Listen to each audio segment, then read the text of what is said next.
Yes, folks, it's Tales from the Jails with John G. Sutton. Do please like and subscribe. Thank you very much. And don't forget, comments. I like your comments. Ask me questions, criticise, make a request. Songs requests are very good. Don't forget, now I've found the song dinger, you're in with a chance. And today I'm going to talk about the fate that awaits Tommy Robinson in Belmarsh Prison. Now, Belmarsh Prison, for those of you who don't know, is located in Woolwich, next to the Woolwich Crown Court. Next to the Woolwich Court there. And it's held previous prisoners such as Julian Assange was there. And inside the prison, Jerry Archer was there, weren't he? Jeffrey Archer, the writer, the guy who wrote loads of books and stage plays and stuff like that, lives in the old vicarage at Grantchester. I have a letter from Jeffrey Archer when he came out of prison, because I was quite active in prison reform, still am, and I wrote to him and said, now that you've experienced this, perhaps you'd like to help to put matters right, but he never did. God knows what he's up to now. Anyway, also it's had a bit of a problem with the governor. The governor is Jenny Lewis, who is the first black female governor of a Category A prison, which is what HMP Belmarsh is. A picture of this lady here. This is, I'll do my best to get you to see this picture here. This is, I don't know, it's not doing, oh, there we are. Right, yeah, perhaps that's it. Yeah, you can see that now, can't you? Yeah, that's Jenny Lewis, the governor of HMP Belmarsh, which is also known as Britain's answer to Guantanamo Bay. So there we have it. She's been accused of bullying prisoners. I don't know how she's doing that, but anyway, there's been an investigation into that lady. She's obviously been exonerated, because that was in 2023, according to the Daily Telegraph. Go and have a look. Don't just take John's word for it. Have a look. Currently in the prison, we've got Ali Harbi Ali, who killed the Member of Parliament, David Amis. Went to his constituency and killed him in his office.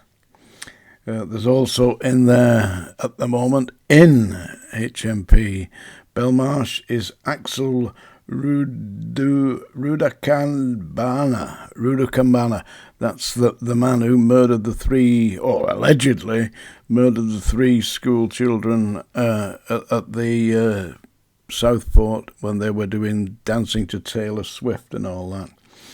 He's been in the news recently. They've found ricin, which is a poisonous gas mixture, and had been in his possession. Also manuals from Al-Qaeda. So he's quite obviously a bit of a radicalised individual there. So the UK's answers to Guantanamo Bay has also got within it a high security unit that holds 48 people. It's got 48 separate cells, and in one of those cells is Mr. Tommy Robinson, who's in there on a civil offence for failing to comply with the court's orders, effectively acting in contempt of court when refusing to provide access to his mobile phone. So that could be investigated, because he claimed that he was a journalist and that he had absolute right not to disclose his sources, which is, I believe, correct. I mean, is he an accredited journalist? I don't know. Is he a member of the National Union of Journalists? I don't know. Have a look.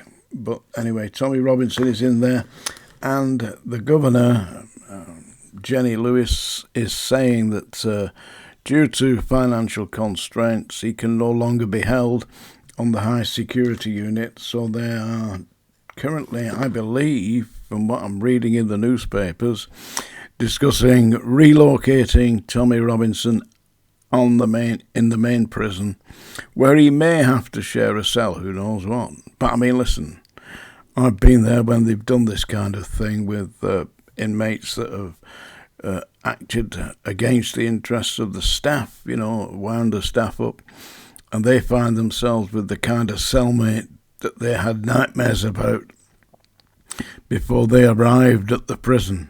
I mean, is Jenny Lewis that kind of individual who's going to do that?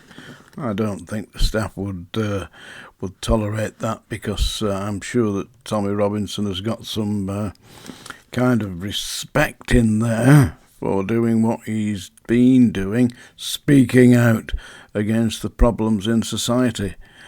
And I believe he's got a message to get across.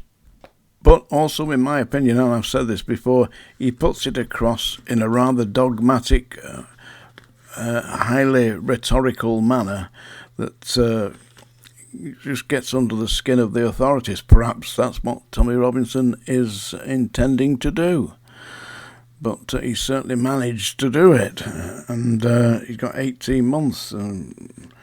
Is he going to manage his 18 months in there? We'll find out. But there's a big movement at the moment saying that moving him out of the high security unit onto normal location would potentially endanger his life, because the radicalised inmates from a certain ethnic group, or a certain religious group, a radicalised religious group, certain ones, we won't name them, you use your imagination, and he may be a wanted man in that group. And of course they've got people in there who've got previous, in fact not only previous, currently convicted of committing violent offences against people who are not of their persuasion, shall we say. So that's where it is at the moment, and Tommy Robinson is being potentially relocated. I believe he would be a threat, and a threat of action by other inmates, and if I was the officer in charge, he would remain in the high security unit, because in that way he's protected, and surely it's the duty of the Home Office and the Ministry of Justice to ensure the safety and well-being of those in their charge. That's got to be the top priority. Rehabilitation and all the rest of it, that's second. First is hold the people in safe and secure accommodation. And would it be safe to remove Tommy Robinson from the high security unit onto the ordinary location? And you don't have to be Einstein to work that one out. It certainly wouldn't. So that's my little rant for today. Tales from the Jails. Do please like and subscribe. Comments, all the rest of it down below. Have a look at my book. It's on Amazon. That's a Songdinger, folks. It strikes terror into the hearts of all goat herds across the UK, and that's general people. Oh, you heard the song there. I found it at last, yeah. Anyway, I had a request from somebody who wanted me to sing a song, which is very brave of them. Thank you very much. I mean, it shows you there's some real men out there. Yeah. They want me to sing John Lennon's Working Class Hero. So here we go. This is probably dedicated to Tommy Robinson, who definitely is, I would say, a working class hero. As soon as you're born, they make you feel small by giving you no time instead of it all, till the pain is so big you feel nothing at all. A working class hero, it's something to be. A working class hero is something to be. They hurt you at home and they hit you at school. They hate if you're clever and despise a fool, till you're so fucking crazy you can't follow their rules. Well, a working class hero is something to be. A working class hero is something to be. When you're tortured and scarred for your 20-odd years, then they expect you to pick a career when you can't really function 'cause you're so full of fear. But a working class hero, that's something to be. A working class hero is something to be. Keep you doped with religion and sex on TV, and you think you're so clever and classless and free, but you're still fucking peasants as far as I can see. A working class hero, well, that's something to be.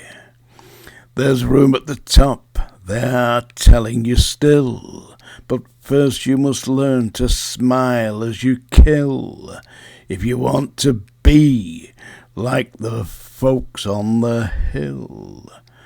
Well, a working class hero, it's something to be. If you want to be a hero, well, just follow me. If you want to be a hero, well, just follow me. That's it. Working Class Hero by John Lennon. My mate knew John Lennon, said he was a right roughhouse. In Liverpool, Ron Ellis, whose name was, used to manage Rory Storm and the Hurricanes. Anyway, Tales from the Jails today, folks. Do please like and subscribe, comments, all the rest of it. Hope you enjoyed that, and don't let them relocate Tommy Robinson on normal location, or I think there could be serious threat to his life. Seriously.